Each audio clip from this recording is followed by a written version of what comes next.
don't know what life is going to throw at you, especially when you're a business owner and all the responsibilities fall on your shoulders. So you have to, a lot of times you have to make decisions right on your feet, like right then and there. So, but you have to enter things with an open mind. With zero portfolio, With zero nothing. portfolio, our portfolio as ARKAT still hadn't been built. The Which power is- of social media, that's how we got all of our clients. One or not the premier developer in Dubai approached us from our Instagram account. Through social media, we can start to tell people about how we think, what our values are, how we Exactly. approach projects. When you look at the Abu Dhabi city landscape and you look at how the city is planned, all of this is due to urban planning. And our guests today have worked in urban planning for years before leaving their safe government jobs and starting their own business in that specific sector. Now, both our guests are co-founders and co-CEOs. How do they manage that? What are their struggles? How did they come up with the idea and where are they right now in their business? We'll all find about that today. Let's welcome Dr. Ahmed Al-Mulla and Fatma Al-Khayat, the co-founders of ARKAT. Dr. Ahmed, Fatma, welcome to the podcast. Thank you, Thank Ahmed. you. Pleasure Thank you to be so here. much. Thank you for having us. It's interesting that this time we have two guests, and you're not just only two guests, you're two co-CEOs Yeah, we of are. a company called ARKAT. Yes. indeed. So ARKAT is a consultancy, design consultancy when it comes to urban planning. And when Absolutely. people who don't know urban planning, we're talking about planning around cities, around buildings, and all of that. Is that what urban planning is? I mean, absolutely. Yeah, I would say in a nutshell, urban planning is looking at city management at all scales. So it comes down from the house to the street, to the neighborhood, to the community, to the region. So it combines really a lot of sectors. You have, the economic sector, social sector, then you have city planning, you have municipalities, utilities, roads, transport. So it's everything that makes a city work basically put together. Yeah, so we're clearly never bored with our job ever. And it's really interesting because looking at how Abu Dhabi is, Dubai is, the whole Emirates, how it's planned, and you guys are playing a role, and I've seen things in our cities that are not there in anywhere in the world. Yeah. But what's special about you guys and your company is that you guys have experience from around the world. You've worked in Boston, Hong Kong, different countries. So I want to ask, anything you've seen there that you brought here to Abu Dhabi? Like, what are some interesting stories? I want to know more about that before diving Yeah. in more about your journey.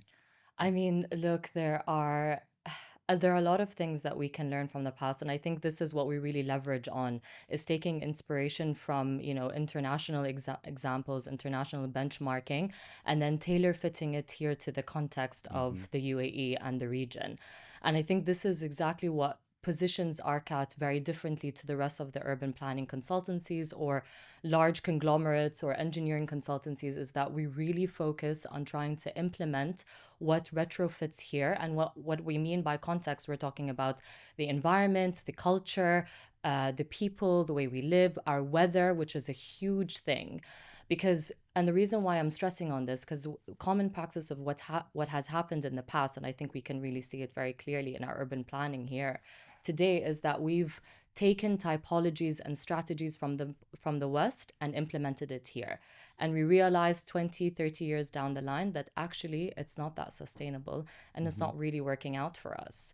So yes, we're taking inspiration But from it's the West. always, it's never copy paste. I guess what Exactly. we're trying to say is we never take something that works in the UK or in Boston because they have different contexts, different people, different histories, different urban forms, different climates.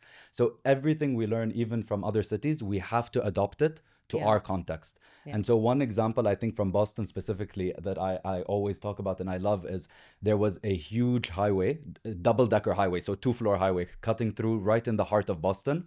And while I was studying there, they put that highway under the ground into a tunnel, and that land that is now reclaimed to the city, they turned it into a public park.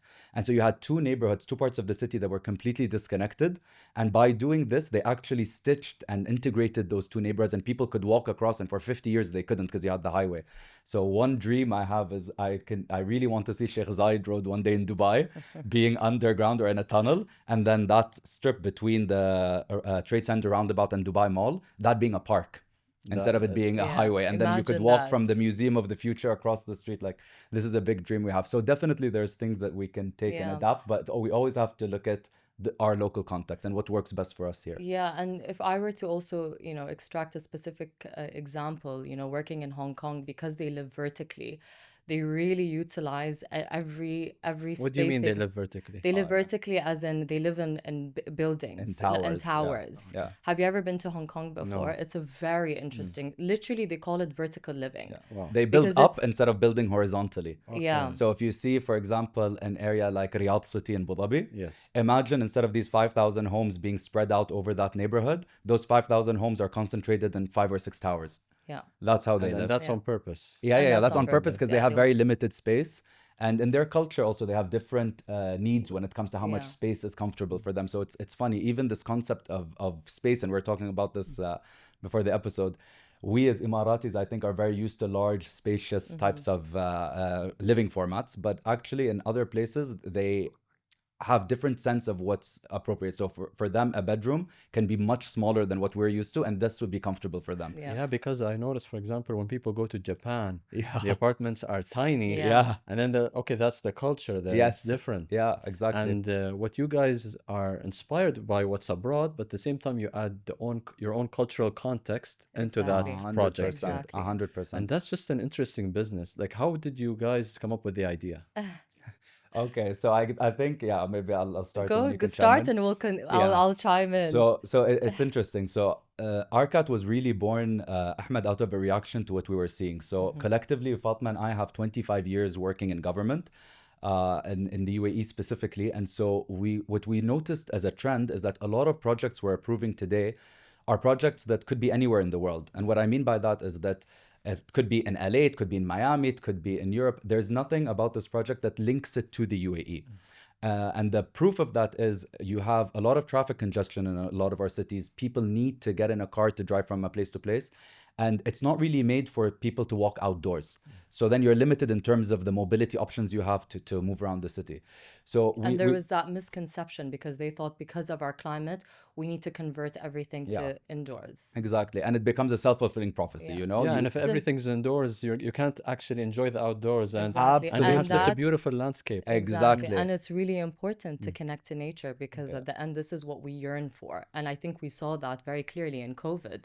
People were yearning to spend time outdoors. Yes. Yeah, Exactly. especially And when I they were think stuck that was inside. when the click happened. And how did you guys meet before that? Because this is what we should talk about before anything. Yeah, you but know? I really want us to continue unpacking how we Wow. arrived to The- to yeah, our this is- ARKAT, I mean, concept. look, it's Yeah. part of the same question. Yeah, exactly. So ARKAT was born really out of this. So we worked in government. We saw a lot of projects that were being approved that we felt like had a focus on the short term, 25 years, 30 years, you know, ROIs. And for us, we can see that a lot of the development we're building today is not sustainable. So we Yeah. thought, okay, what can we do to help solve this? Was not sustainable, and then also like from an architectural identity, it didn't feel like it belonged here. Yeah. When you're walking through the streets, a lot of times the developments that you walk through are very cookie cutter.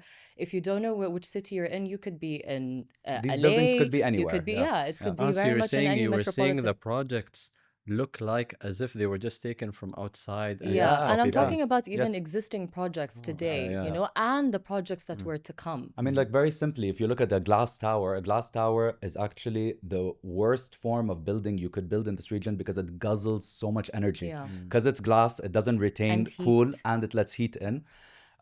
So again, we were questioning why are we building in a way that's not sustainable or not suited to our Financially, climate environmentally, we're talking about sustainability from all rounds, angles. yeah. And that's how ARKAT was born. So we met at work, actually, Yeah. 3-4 years ago. We met at work. And thank God, it's rare to find someone that has the same passion. And as Emiratis, being in urban planning, that's even rare. So Yeah, so it was a shocker. I was already working at the Abu Dhabi Executive Office for about a year and a half. And we've been hearing about this Dr. Ahmed Al-Mulla, who was about to join our team, right? And we were all really excited because we were a very small team. We were a team of 3 people, and we're managing large-scale master plans and overlooking the urban development of Abu Dhabi. So we had a lot on our plate. And again, exactly, us urban planners were very scared. Like, there's only few of us here, especially as locals. So he ends up joining, and he joins the team, and very quickly we got on, but our relationship developed professionally first, right? And we had the same mentality, we had the same outlook on city planning. We jived, and we got on very, very easily. And we worked on a lot of projects under stressful environments. So this was Yeah. already a test of like how well we work together and how we jive together. Yeah, because Yeah. you can't know a person until you see all Exactly. that stress. Exactly, Yes, exactly. yeah. And And it how- was yeah. fun. It was Yeah. really fun. And I felt so honored to be working under him because of his experience, because he was a PhD graduate, because he's brilliant. So it was amazing. It was really, and work never felt, it never felt heavy. It was always No. really fun. So we worked together for about a year and a half. And I remember this, I'll never forget. So we're originally from Dubai. So we go down to Dubai in the weekends. And I was at a restaurant in Dubai, keeping in mind we spend our weeks in Abu Dhabi. And who walks in? Ahmed. Okay. And he comes around, he's like, oh, hello, so nice to see you, whatever. I was like, okay, what is this coincidence? And we got to talking, we are just chit-chatting, catching up. And he was telling me about the fact that he's starting an urban planning consultancy. So I was like, okay, no. It's like, And "Khalas, it's time. We have to do it. You know, no, the it time wasn't is even right." that. He was saying that he had established it, and he was talking to a marketing team and a branding team and whatnot. And I'm like, okay, and what are the pain points and and what are you solving for? Blah, blah, blah. And towards the end of the conversation, he looked at me and he's like, Fatma, do you want to be my business partner? And I was like, I thought you'd never ask. And the thing is, for me, like to starting a business, that was something always in my pipeline, but it was always a mid to long term plan. So the fact that it happened sooner rather than later, I was like, wow, it caught me off guard.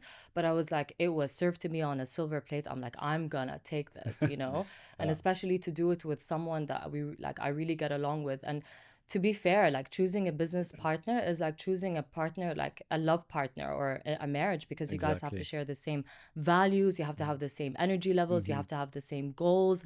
There has You to be have to. trust. There has to be open communication. Yes, communication. Yeah. Communication is. But that's like, I guess the time when we felt okay, like this is the time is right to do it was Yeah. about 2.5, 3 years ago. Exactly. And honestly, when I felt the time was right, I was also very hesitant about starting it because I always felt like this is something I have to do with a partner. Yeah. Because I like the dynamic of someone challenging me, of someone being like, no, we should do it this way, or have you thought about this, or why don't we look at it from this way? Yeah.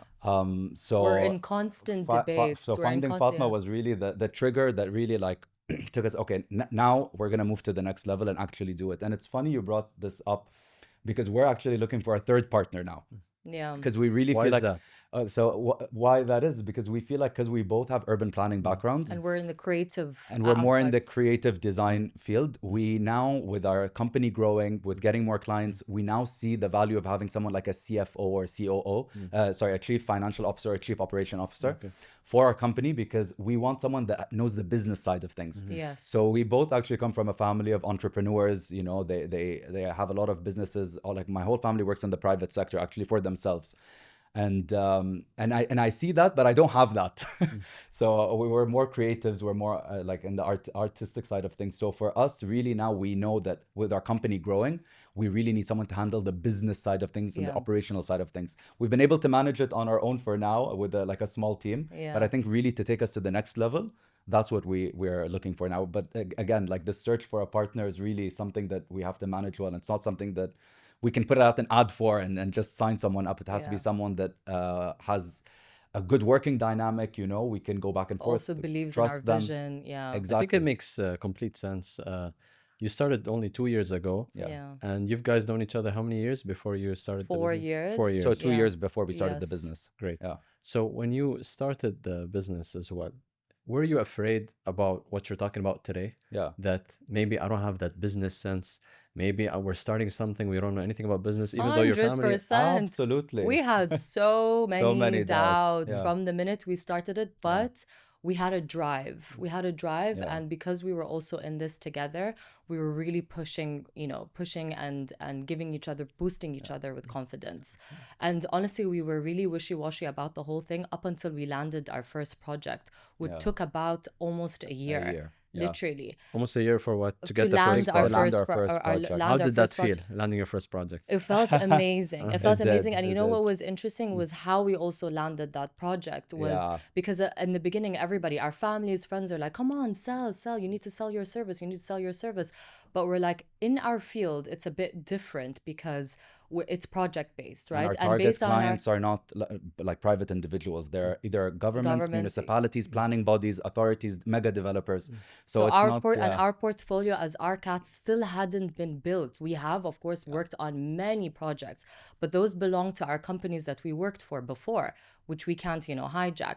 So we're like, how are we going to build now our reputation? With zero portfolio. With With zero zero portfolio. portfolio. But So it's the actually, power yeah. of social media. Absolutely. The which power is- of social media. That's how we got all of our clients. We cannot overestimate how important that was for You us. started an Instagram That's how we, account. one or not the premier developer in Dubai approached us from our Instagram account. Yeah. Okay. So we thought, okay, we want to get clients. People don't know who we are. How do we start to position ourselves in the public sphere? So we thought, okay, our Instagram, social media is actually a very powerful tool to get our names out there. We were a bit not like on edge about that. Yeah. Like, will it work? Won't it work? But we went with that anyways, and it's so true. It's we completely undervalued it, and that's through social media we can start to tell people about how we think, what our values are, how we Exactly. approach projects, why ARKAT is different. So you made videos on that. Videos, reels, posts. It's Everything. very informative, Everything, actually. yeah. Yeah. So if you visit our Instagram account at arkat.ae, you'll see it. What we try to do is urban planning is a very like technical field with a lot of jargon that people don't really understand. And what we want to do is break that down, make it easy for people to understand what it is, because everyone should be able to understand the city they live in. It And shouldn't everyone be, has an opinion and about everyone the has an city. opinion. Everyone experiences We the want- city. So yeah. don't tell me because you're not a planner that you can't tell me about how anyone who experiences the city. People who drive on the road, they have opinions all the time. Like, oh, they moved that highway there, or they did this, 100%. Yeah. But you guys studied that. You guys Yeah. worked in that. So Yeah. you guys Yeah. know, okay, this makes sense. This doesn't Of make course. sense. And I Yeah. personally worked in the RTA in Dubai for 5 years. Okay. So I have a lot of So experience. you have about- that background. Yeah, I do. So you guys started the company. Yeah. You landed after 1 year, your first project. Yeah. Yes. And that's through social media. They approached you on Instagram. Yeah. They Yes, approached exactly. us. They approached us on Instagram, and then Set from up there a meeting and we then set up gave them a exactly. brief, showed them our company profile. And then it just kept opening doors. It Yeah. kept opening doors. And not just that, through our social media, we were able to get clients. And then also a lot of people approached us to do public speaking. Okay. Yes. So They events, really- conferences, things Constant, like that. constant public speaking, panel discussions, speeches, presentations, and That whatnot. builds up your personal brand as well. Exactly. Our personal 100%. brands and our personal profiles. And built people up honestly our confidence. Exactly. You know, Yes. because back to your question of did you have any doubt? We didn't. We honestly, and for us, I think the best advice I would give is don't wait to start, because for us we were so afraid of taking that step of starting the company. Because we had a lot of these doubts and fears, and I want to say, like, if you have any doubt and fear, just start, Yeah. and then things will open up. It's crazy. Like if you have the drive, you have the passion, and we really believe in this. Yeah. Like, we're not doing this because this is not a sexy type of job where you're gonna make lots of money, and no, it's something that it's at the end of the day, it's to the benefit of the wider society, wider community. So for us, it's really driven by this passion. We want GCC cities or cities in the UAE to be the best cities, to be the best places to live in, where people actually can walk. For me, like, a dream is like I can walk my kid to school, or he can take the bike to Yeah. school, and then I can walk to work. In the middle of summer. In the middle of summer, yes, absolutely. And look, Well, at it's least not impossible. let's maximize it at least Yeah. for 9-10 months of the year. Imagine but if not we can even do 12 that. months. I have to argue this and say cities were born in this region. Civilizations were born here. We know how to live and live our best lives and thrive in this climate, in this harsh climate. We have genius traditions that we built over thousands of years when it comes to wind tower designs, when it comes to having water, courtyard designs for our Narrow homes, paths. narrow paths, having vegetation and trees. We know how to live here despite the weather and actually thrive in this climate. So for us, it's all about taking lessons from the past that worked very well and reinterpreting them in a modern way to suit our lives. I love how passionate you guys are on this topic. And Yeah. I know. I feel like we we're could about talk to for- we we're could talk about for to days. jump out of our seat. no, it's honestly very exciting to see someone with that high energy when it Yeah. comes to certain specific topics, And you guys are very passionate about this. Okay, how did you guys? Okay, you were working jobs, and I think you did this business on the side, right? Yes. So were you struggling? The business on the side and the job? I mean, yeah, it's a play of It's a balance, really. challenge. It is a challenge because you have to really start balancing your time actually making an effort. So before, I mean, I used to have a free time and I didn't have to think about making time Yeah. for family or seeing friends. Every single minute of your day is calculated. It's crazy. Did Now, you It's cancel great that- friends? no, it didn't cancel, but No, you have to social make life more. is still important. You have to make an effort, you know. Yeah. I mean, before, when you have time, you know, you can just call up this friend, go see them. Someone would call me, I'd be available. Now I actually have to dedicate time. Like, Yeah. okay, today I'm gonna dedicate X amount to see my friend, or at this day I'm definitely not gonna work from X to X hours. You have to be really good at planning your Yeah, time. especially with phones and everything, emails everywhere. You're always connected, so you have to disconnect, and you have to have that work-life balance, definitely. But it was a challenge, and we had to learn it on the go. It wasn't like something we picked up But we're very naturally. flexible. Exactly. You have to learn how to be agile. And you have to use, and exactly, we live in a technologically advanced world. Use those tools to your advantage, and that's exactly what we're doing. You can do everything remote. It's insane. Give me an example of that, using technology to help you guys. I mean, let's take our marketing team, for example. They're based in Turkey. They're based in Istanbul, and we have the ease of communication. I mean, it doesn't put a dent on our business, the fact that they're located in a different city altogether. Except In for fact- except for 2 employees, actually. So eight of our employees are actually not based in the UAE. Yeah. Okay. And we How many employees do you have in total? 10 total, 10. yeah, including us. We're also employees. Yeah. Yeah. Big time. And so it's crazy. Like we communicate with them openly. We're always on WhatsApp communicating. We're on Google Meet with them on a almost daily basis. So it feels, this is actually quite liberating for us to know that we can expand. And then even with our clients, a lot of Yes, times are in they're based Saudi, in exactly. Bahrain. So it's So we're on calls on either Google Meets or Zoom or Teams. I mean, yeah. And the thing is, when you start a business and with something you love, what's the problem? The problem here is that sometimes yeah, can take over. you hate it. Yeah. Sometimes you feel like, now I'm not doing what I love. I'm doing things that are unrelated, because business is not just Yeah, of doing the urban course. planning. So There is the administrative work, there's the Oh my client, God, and tell the me client about wants it. something, but you believe that, no, this is not right, you know? So Yeah. how did you guys feel about that, and how did you navigate that? So funnily enough, if I could start, Yeah, go for it. I actually had a real life experience with this, because I was trained, my bachelor's and master's, I was actually trained as an architect.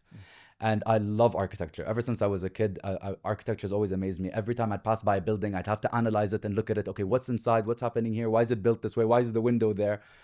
And so when I was studying architecture, of course, I loved it, because in architecture, it's not the real world, you know, it's a make-believe projects, and it's fun and it's exciting. Once I started working in architecture, I hated it. I hated it. It sucked for me all the life and fun out of architecture. And I thought, okay, I have two choices. I either can work in this business and start to hate architecture, or I find something else. And that's how I actually segued into urban planning, because urban planning, I think it's unique as a field, because it's not as subjective as architecture. Architecture, people have different styles, different tastes, different palettes, you know, it's very, but with urban, So urban planning, there's only a couple of ways to do things. Yes, there's, Yeah, but there's- also it there's- encompasses many different fields as well. Yeah. You're not just tied down to design. Like you were saying earlier, you know, it's a combination of economics, Yes. psychology, and it's what's design. best for society and the Yeah. city. So it's easier to have a shared goal when it comes to urban planning.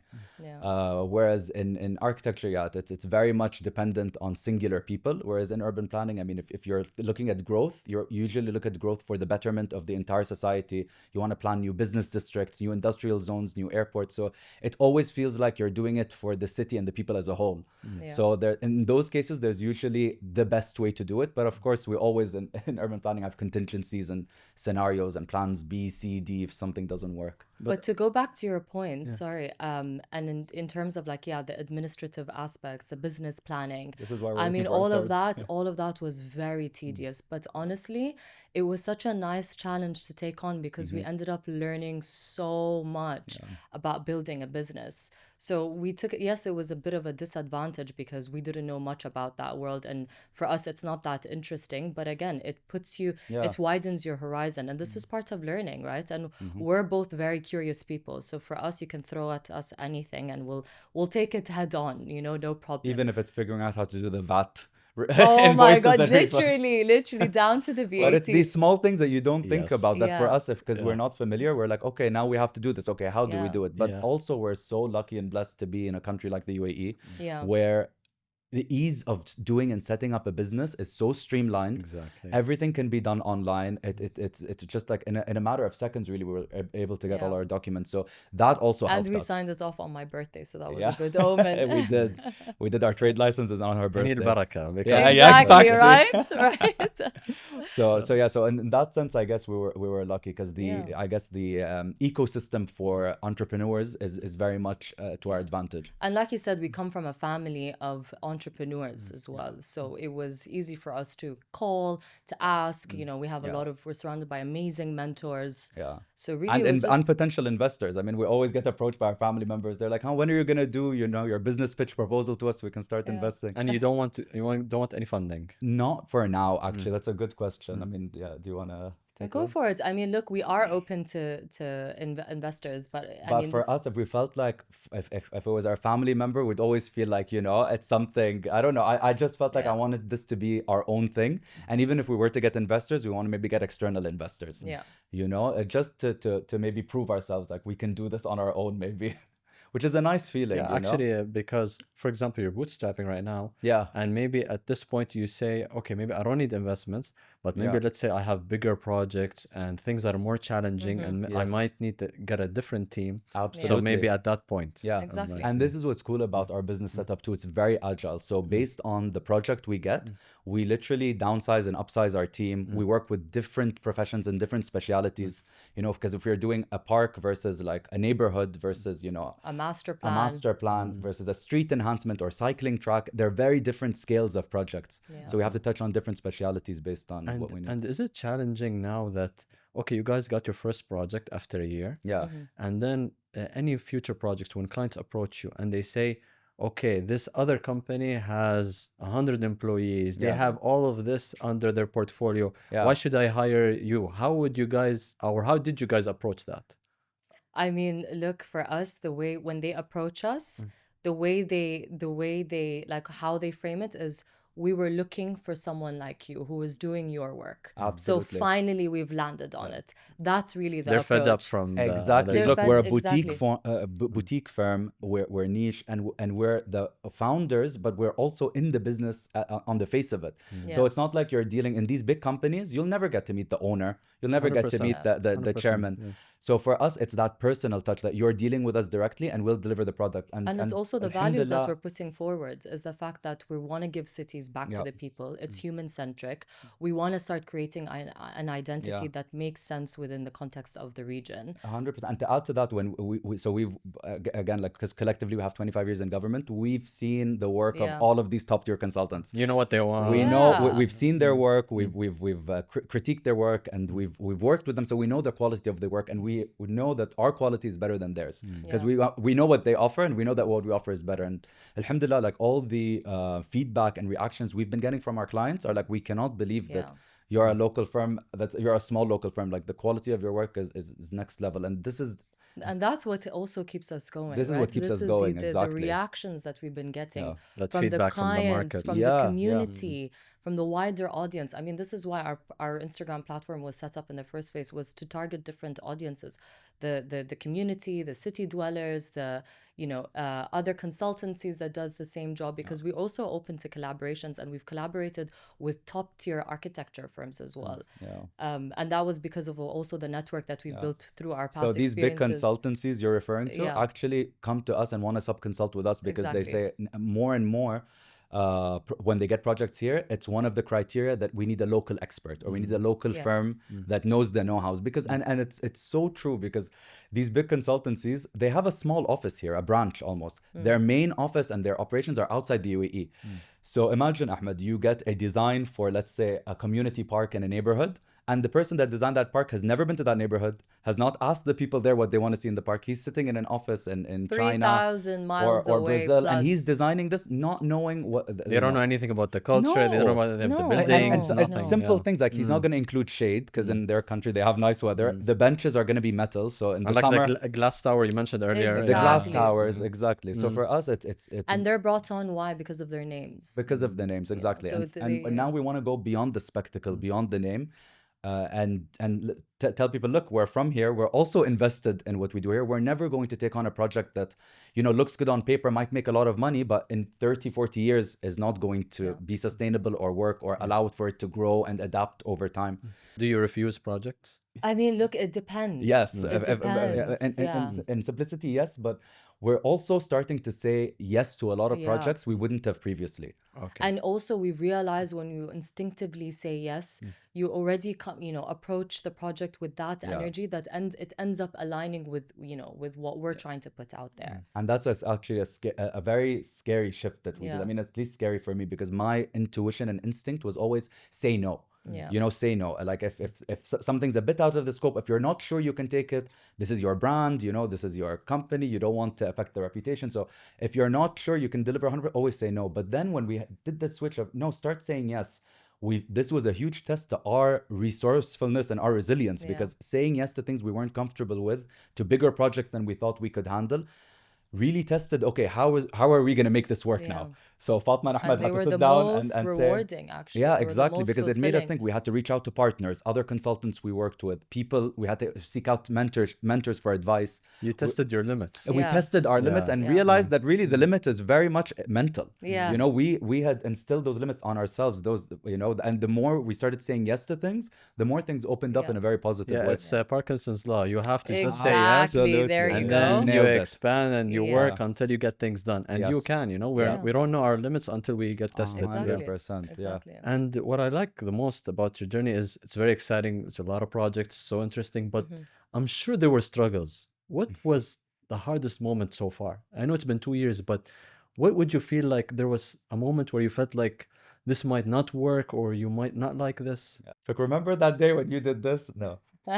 But for me, it was that year, Ahmed. That year when we weren't getting projects. Of course, we were fishing. We were meeting with clients. We did. I cannot tell you how many briefs, how many pitch decks, in and out of offices. how many meetings, It's, how many potential exhausting. clients. Yeah. It was exhausting, and like we reached a point where I'm like, are we actually gonna get a project? Like, is this going to lead somewhere? And so you're right. Like when we did get that first project, this was the aha moment, And I'm glad we didn't quit, because it could have been very easy after 3 months, 6 months, 8 months. We've invested this much money. We are still paying for social media. We're still paying for our team. Should we just cut our losses and go? And it could have been very easy to do that early on, and it would have made sense for us. But I think sticking through with it was really this was the biggest struggle. Yeah. It's how do you stick through with something before you have any visibility of whether this is going to happen or not, or whether people actually want to work. Did you hear any negative comments from family or friends? From family or friends, not really. No. I think there was just that pressure. It's like, are you gonna sell? Are you gonna sell? Are you getting projects? It was that kind of like pressure, but not really. It was more, they were very supportive. They also believed in what we did, because it makes complete sense. The only pressure then- I got from my family, I guess, was to incorporate architecture as one of the pillars. Yeah. But again, like going back, But like, because they also trust the work that that we do, so yeah. they're like, please, can you do architecture as But well? if We're you like, ask us, I told them this. I said the consultancy firm, when it comes to architecture, is very saturated, extremely saturated, and like we're not gonna stick out as being Emiratis who have an architecture firm. There are many, and they're very good, mashallah. hey, So for us, we thought, okay, we'd stick out by doing urban planning and master planning, because we're the first region-born urban planning studio founded by people from the GCC. Yeah. So we thought, okay, no, we have a niche. It worked. Let's stick to it. How did you reach clients from Saudi or Bahrain, different countries?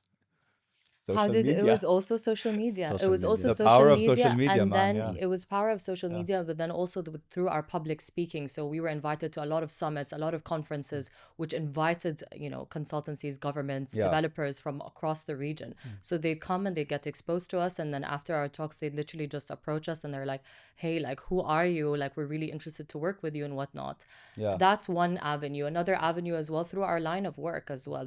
We've built a really great network. So we know, I mean, look, the urban planning architecture field is very small. Everybody knows everybody. And usually businesses are like that, right? It's a community. If you're in that field, you usually know the players. It's in a your ripple field. effect. You need to know one important person, and that's it.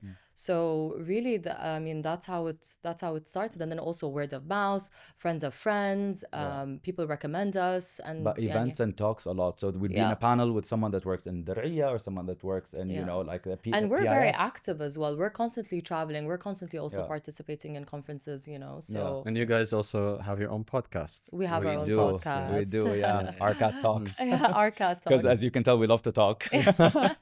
And it also attracts people who are in that space and who love that space. 100%. Yeah. Exactly. And one of the reasons why we wanted to start this podcast is because we thought, again, that year when we still didn't have a project, we thought, okay, how do we get our name out? How do we start in the absence of a portfolio of projects to show a client like, here, this is our work, Yeah. this is the first thing you do when you approach a consultant. You want to see projects they worked on. We're like, we don't have this, so how can people trust us? So we thought, okay, let's start to build this platform, and we talk about very, very like specialized urban planning topics. But I have to say, like, we don't talk about it in a very like Technical lens, complex, yeah. in a Yeah, very technical complex. lens. Try to make it simple. Yes, for- even the Exactly. technical things we talk about, we try to break it down, you know. But that was the whole point, because we wanted to be an educational platform and we want to get everybody involved in the conversation and discourse of urban planning, you know, because people have a lot to say. And, you know, yes, we're the ones that know the technical aspects of it, but it's a two-way street. Yeah. We need to get the community involved, because at the end of the day, who is our ultimate client? It's the city dwellers. It's the people that use the city. So if we don't have them or have them contribute as part of the conversation, we're not going to end up with projects that are going to, you know, sustain or will be sustainable in the long 100%. term. Yeah. Because this we is want what- this people, is we our- want people to relate to their spaces. We want people to feel like, yes, this feels like home. Yeah, I use it, contributed. own it, be and when proud people, of it. Yeah. and when you start to create that sense of ownership, people are much more willing to care about their cities. They will invest back in their cities. So, and this is what we're trying to, you know, argue for to our clients, the government, the And it's developers. one of our core values, And it's community what- engagement. Exactly. And I want to give a because really it's good it's a long-term indirect investment. 100%. And I want to give a good example about this. So there's a location in Abu Dhabi, without specifying the name, that they actually came and implemented something like 40 parks in this neighborhood.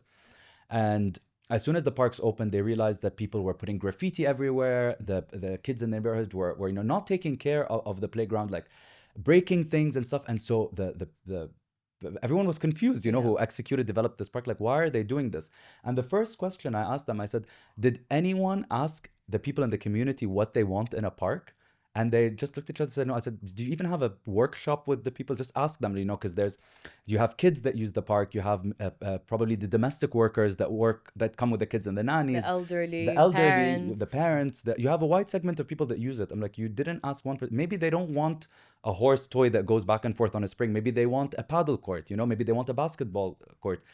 Maybe they want a shaded area where they can draw. So for us, this... Or maybe they want a majlis area as well, where they can just, you know, hang out in outdoor areas during the 100%. winter months. So what was So the they brought problem us with as that? ARKAT, and the first thing we did is we went to the neighborhood to ask the people, and they So said, community engagement. and they that said, was this is the problem, first time, they're like, this is the first time anyone has come to ask us what we want to see in the park. And from talking in conversations, they felt like they weren't consulted at all. They felt like someone came from outside, decided, okay, this is what we think they want in this park, and did it. And so the kids in the community didn't feel like they owned it, you know? This is something someone else put, and it's not our responsibility. Yeah. Once we engage them and ask them, what do you want to see in the park? Light touches, by the way. We didn't have to change a lot. Very, very light, simple touches. We brought artists that were kids from the neighborhood to draw on some of the walls, but not like we dedicated the wall for graffiti. Yeah. And they didn't do graffiti, they actually did really nice art on it, like really, really nice Murals, murals and yeah. stuff. Yeah, very nice. And after that, the relationship between the people in the neighborhood and the community and the kids to that park changed completely, because they felt like this was their park. You know, they had an influence over its design. They, you know, like they could tell a kid visiting them, you see that was my idea, you know, to have that in the park. So that was the beauty and of did you it. talk to a lot of people? So we did 3 workshops over 3 days, but different times of the week. And we talked to 10 to 20 people at a time. Okay. And the reason why we do it in small groups is we really want people to open up and engage and want them to listen. We literally bring a plan in front of them and say, draw on it. Okay. Or if it's someone older that doesn't read plans, just a blank piece of paper. What do you want to see in this park? Just give us And we give ideas. them prompts as well. And it doesn't mean, by the way, So- what was implemented was maybe like 20-30% of what they said, but even that has a huge difference. And this is why we built community engagement as one of ARKAT's core values. So we have 5 core values. The 4th one is community engagement.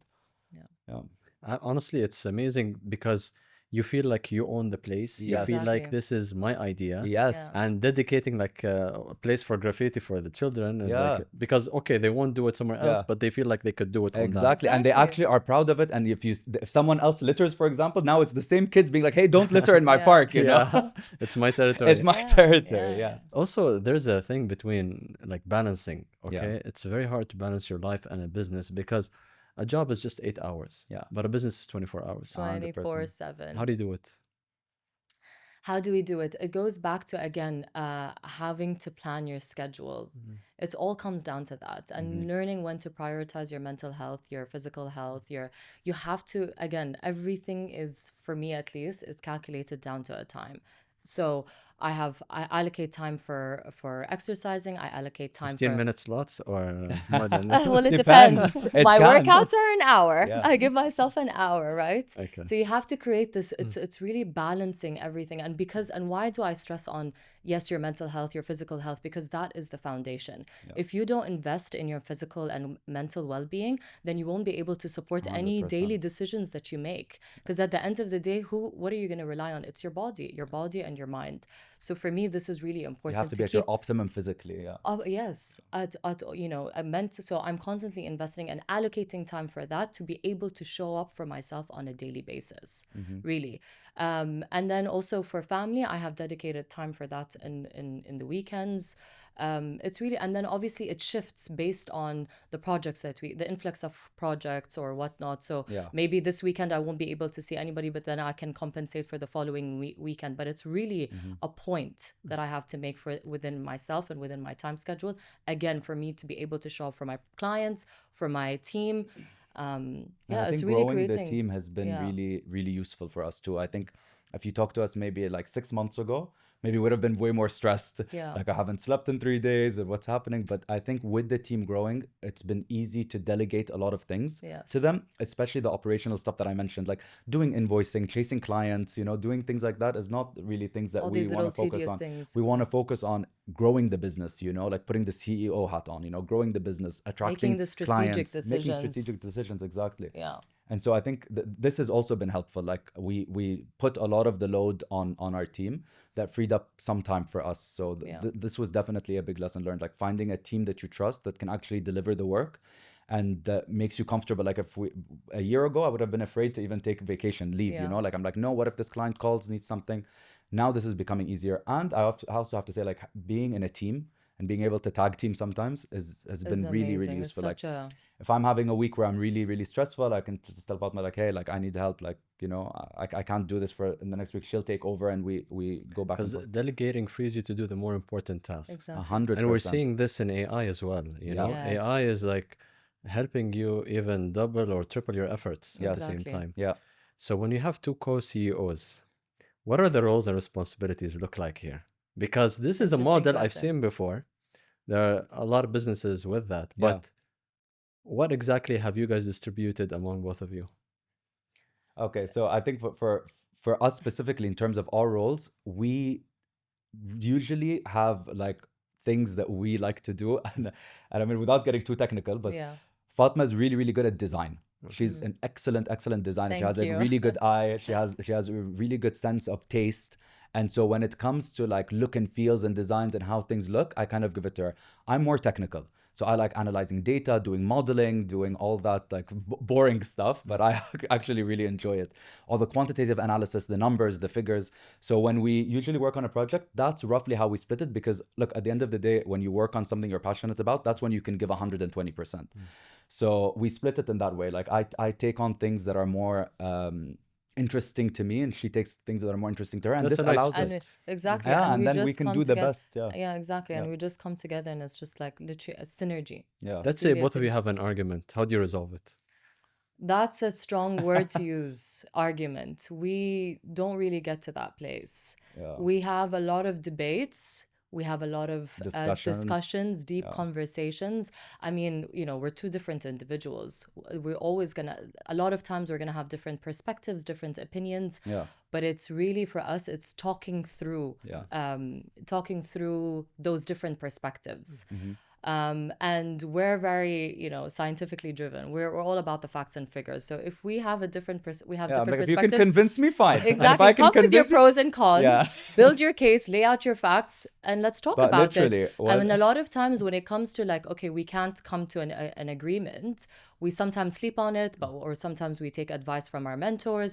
We talk to, trusted friends, trusted colleagues, trusted professionals in the industry, but we do our research. And the thing is, it's a conversation that we have. So it's not like, oh, I have an opinion, you have an opinion, but no, it's this ongoing conversation, and it's get to the right amazing because answer, again, it challenges each other, and it challenges us to look at things from a different light Absolutely. and widens our horizon in that And I would say aspect. also we never make it personal, Yeah. which helps a lot. So Yeah, at the end of the day, because we're both equally as invested in ARKAT, Yes. the decision is not what Ahmed wants or what Fatma wants. It's what is best for ARKAT and But what's it's best for also the business. this is how we are at our core, and this is what makes us very compatible.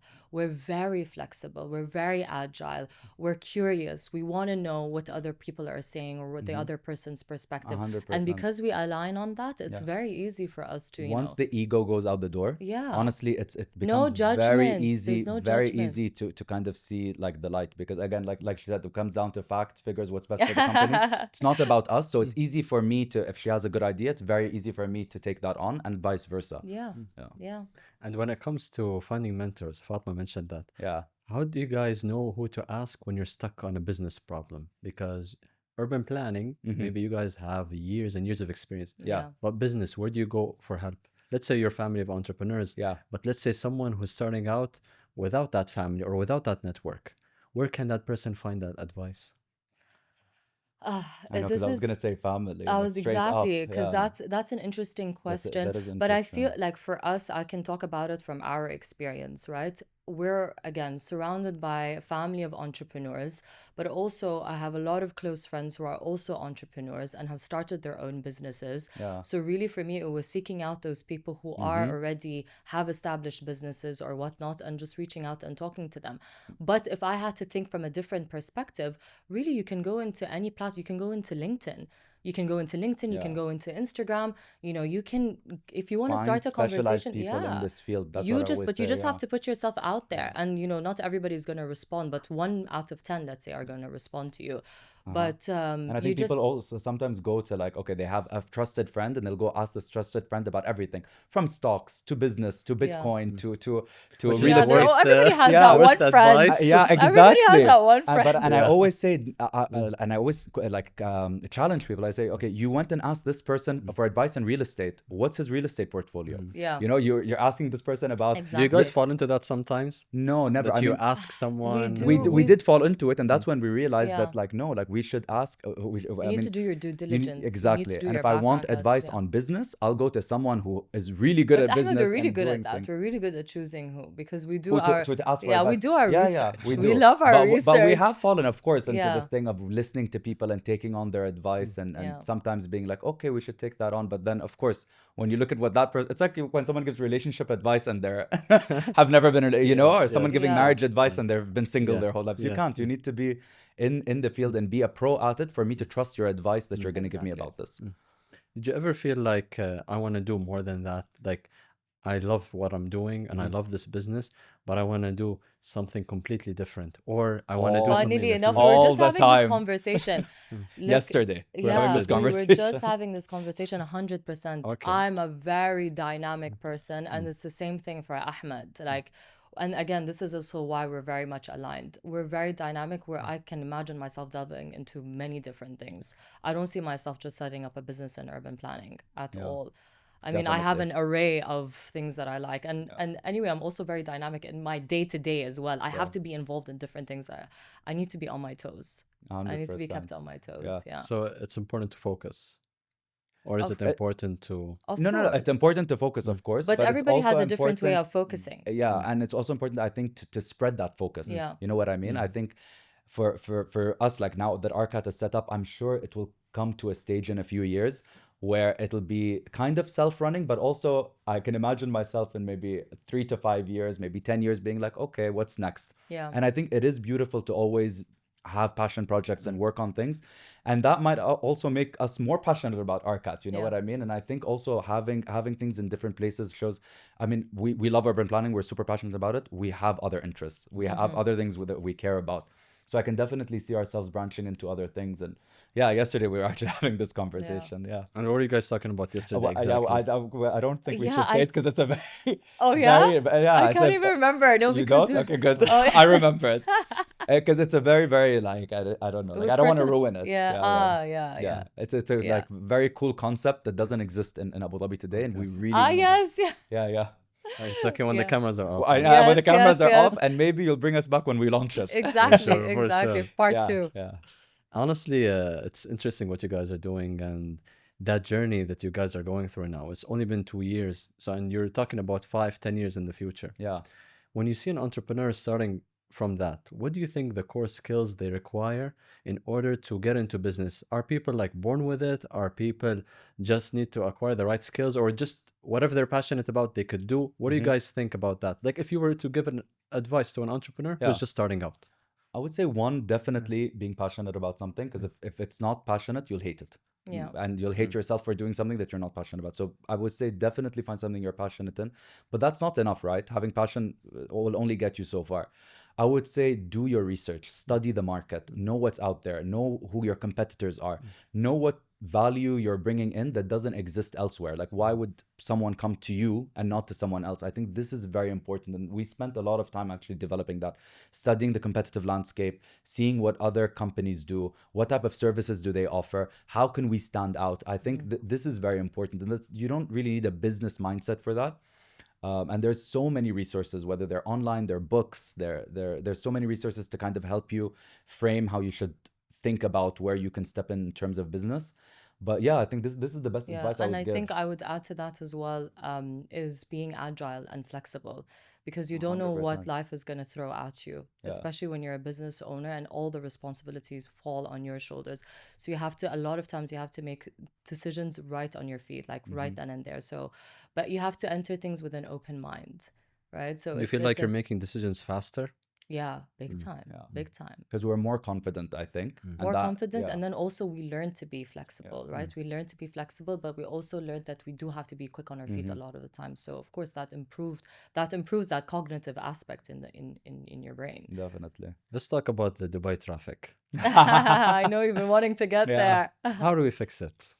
Wow. Okay. I mean, this We're gonna ask the ex-RTA expert here in the room. No, I mean, like, look, this is we could talk about this for hours and days, Yeah. but I would say in the simplest way, and not just traffic in Dubai, traffic anywhere. The reason why you have traffic is very simple. It's a supply and demand thing, right? You have a limited amount of space for cars, and you have X number of people and cars using the roads, and they're all going from point A to point B at the same time. And for example, you never have congestion on local roads. You know, rarely you have congestion on local roads, because these are really made to connect between small areas. Now, where you do get a lot of traffic and congestion is those big links that link the further part of the cities, like your highways and your 3x3s, 4x4s. This is usually that gets traffic, because you have people flowing from a lot of places going into a single carriageway. So it's really like, I mean, if you've seen a funnel work and you just pour water into a funnel, and why the water stays while it's funneling out, this is what traffic is in the end. Now, how do we solve it? Is actually easier said than done. So it's really two things, I think. It's giving people multiple choices of mobility. So as easy as it is for someone to get in a car to get from point A to point B, it should be just as easy to walk, to take the train, to take the bus, to take your scooter, to cycle, just as easy. And you have this in cities everywhere, from Tokyo to Singapore to Paris to London to Amsterdam, Copenhagen, and the list goes on, where literally sometimes it's faster to use another mode of transport, which is more sustainable, than taking a car, because it's slower by car. So this is number one. We really need to make other forms of transport as convenient as it is to drive. The second thing is placing things closer together. For some reason, we like this story, this idea or concept of doing neighborhoods that are all housing, and you have very little attractions or destinations. So what that happens is, if you want to use your supermarket, go to a mall, go to the cinema, go to your school, everything is so spread out and they're far away from each other. So this increases the pressure on your traffic network. So, and the second way that you solve traffic is by placing things closer together to where people live. So building more communities. Building more communities and limiting, I think, the need for you to leave your community for a trip. So if I want to go to a school, to a grocery store, if I want to buy something, if I want to go to the cinema, if I want to meet up with friends for coffee, I should be able to do all of this in my neighborhood. Exactly. So I shouldn't- incorporating yeah. all these services. Exactly. But then it's also the housing typology. So it's not just relying on these two-story villas, but having a combination of apartment buildings with villas. You know, it has to be a combination of that mix as well, to make these areas or these communities more compact. 100%. And then incorporating and injecting all these services, your public parks, your public spaces, and making sure that these communities are pedestrianized. Because it's one thing to have these communities and have everything that you need, but if you can't walk to it, then it also defeats the point, and you're still going to be relying on cars. And you've seen things maybe like that. That's 100%. think about it. look, All our existing neighborhoods. Or if you have a neighborhood that's, let's say, for example, it's a beautiful neighborhood with beautiful sidewalks and beautiful trees and everything, but then where can someone walk to? The Yeah. closest thing I can walk to is 2 kilometers away. That's not going to work. You know what I mean? Yeah. Then the cycling tracks and jogging tracks start to become leisure and not really a form of getting from It's point not A to B. functional. So I think so this is it, and it's really simple. But I think the challenge with Dubai and other cities is you have your existing structure, right? The existing infrastructure, and how do you repurpose that? This is what's going to take time. So I think what's exciting is that now we have a chance to start doing neighborhoods in the right way, and over time this will start to alleviate traffic. But for existing I would say like highways or structures, there's many examples of how you do it. I mean, one crazy thing is people think if you remove a lane from a highway, that this is going to make traffic worse. And it's crazy because all studies point to, in any city in the world, the more lanes you add, the more people drive and traffic gets worse. Really? The less Yeah. lanes you have, people drive less Imagine and that traffic is better. How does that work? It works. So it's called induced demand, basically. And there's a famous horror story of an example from Texas called the KT Freeway in Houston. It went from being a 2x2 to 3x3 to 4x4. And, you know, every time traffic engineers and the traffic agency, transport agency would be like, one more lane will fix it. We just need one more lane. It'll be free flow. And it ends up being I think like 12x12 highway. Oh. And traffic time, like the time to go from point A to point B on the highway today is worse than it was when it was a 4x4. Why is there like more people using that So, highway? yes, of Exactly. course. Induced demand. So it's people, induced- you have yeah. more lanes, you're going to invite more traffic. It's not going to eliminate the 100%. traffic. The more you know? lanes you have, the more you invite people to drive. The Yeah. less lanes you have, the less you invite people to drive. So actually You- and having having- less exactly. lanes is better for traffic, which is crazy. But I also have to say, you have to have other forms of mobility for people. You Exactly. can't just take away lanes and the Exactly. only way you can get to a place by car. No, you need to give them So metro. let's say we have the metro, we have That's the dream. pedestrians. Yes. What else do we need to add, for example? Like what do you? Other besi- modes of transport. So it Yeah. could We have be the helicopter coming out. Exactly. But I mean- also it's how you design Yeah. for your metro. And how do you design? So how does it connect to the city? Is it Yes. actually doing its job in terms of connecting you from point A to point B? Because we do have a public transport, but it actually takes you double the time to get to where you're. And just your look at end an example destination. like Dubai. I mean, like look, props on them. They did the first metro in the GCC, and it was the longest driverless metro in the world when it opened, and it's an amazing piece of infrastructure, and it got Dubai to the next level, I think. Yeah. But if you think about it, look at our metro stations and compare them to metro stations out in other countries. Our metro stations are built like iconic buildings, you know, and it's a standalone building in itself. But then you leave the metro. And you you're need in the middle of a highway. You need something else to get to your destinations. Yeah. In other countries, the metro is you just come out of the street and you're literally in the destination. Yeah, you just wanna like be in New York and Manhattan, when you go Exactly. out, Exactly. you're All- in the You're middle already of in there buildings. where you want to be. You know. So this can be built in, right? This can be can be built integrated. in. Of course. It can be and it should be. And I But think it's this how is you design your routes. Yeah, It's how how you design your routes. routes. Yeah, and I love what I read about on your website about thinking about people first. Yeah. People centric. This is our ethos at ARKAT. Yeah. It's Yeah. putting people first. Yeah. Yeah, because like the example you said when you went to the house and tried to talk to people about the project, Mhm. it shows that you really want to understand what they want. Yeah. And then we 100%. design based on that. Yes. Not based on an idea I have in an office somewhere and I Exactly. don't even know what's going on. Yeah. 100%. This is what we're all about. Exactly. Who are your role models? Honestly, for the longest time, it was Jan Gale. He's a top role model. And I'm going to reference someone that was in the urban planning field. And he was the one who introduced this whole concept. It's very tied down to what we were just talking about, people first. So Jan Gehl is an urban planner, a Danish urban planner, very charismatic man. He was the one who actually changed the face of Copenhagen and made it a cycling infrastructure or cycling driven city. And his whole ethos was putting people at the heart of planning and giving the city back to the people. This was his slogan. And so when I came across him and I came across his research and I came across his mentality, I was like, wow, this is exactly what urban planning is all about. And that's how I connected to urban planning in the first place, was through the psychology behind the relationship that we have ourselves and our spaces, because our spaces, it influences us exponentially. Everything. From sensory, from smell, from smell, from sight, from feel, from the sounds that you hear. So for me, he was a huge role model in terms of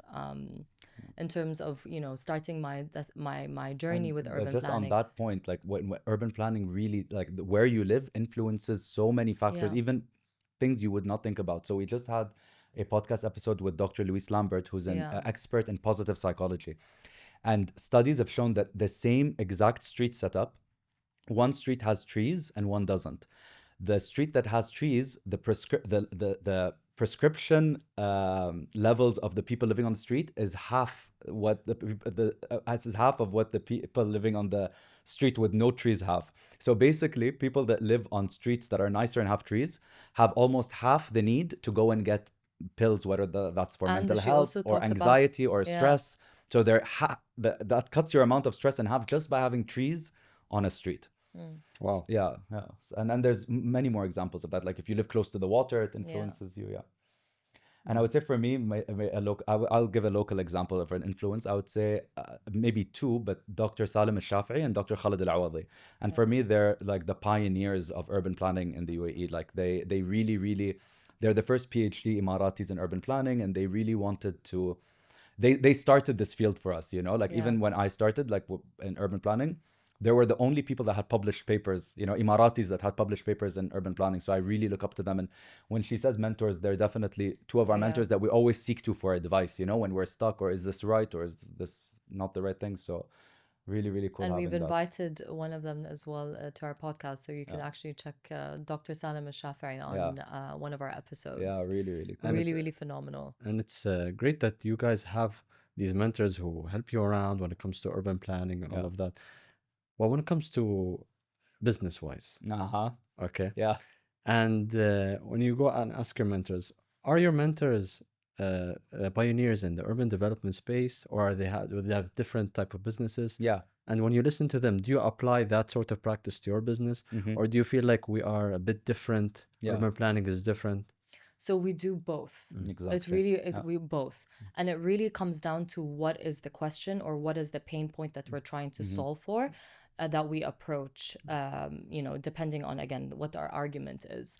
But really, we have mentors that are both, that are just on the business side, but also, and have not got nothing to do with urban planning, but because they've got amazing, successful businesses. So there's a lot of wisdom that they can, Even if relay they're in back. a field that's completely outside of urban planning. Yeah. And then you can use something from that industry to your Absolutely. 100%. Because at the end of the day, we are running a business, right? Yeah. So a lot of times the question comes down to that, to the operational aspects, the business development. Exactly, which can apply across the board, Exactly. I And know. then You guys are saying that you are looking for a third partner. partner. Exactly, yeah. Why is that? I was Why just going to not- touch on that point. Why not Dr. Ahmed or Fatma have the network of business people and just focus on just developing these skills, and they're already developed, and working on them?